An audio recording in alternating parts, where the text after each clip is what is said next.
Encore de nouveaux impôts. Tous les ans c'est la même chose, en fin d'année, les médias se remplissent avec la même question: qu'est-ce qu'il va y avoir dans la loi de finances de cette année? Mais nous, on va surtout voir qu'est-ce que c'est la loi de finances. Une loi de finances, c'est un texte budgétaire. Deux points vont nous intéresser. Le premier, c'est l'aspect justement budgétaire. Il va prévoir les ressources et les dépenses de l'État pour l'année à venir.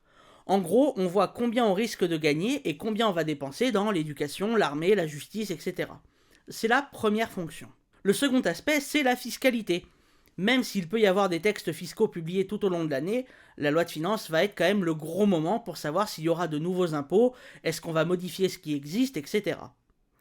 La loi de finances, c'est super utile à plusieurs niveaux. Déjà, ça permet de voir la politique réelle du gouvernement. Là où va l'argent, c'est là où vont les priorités, au-delà des beaux discours.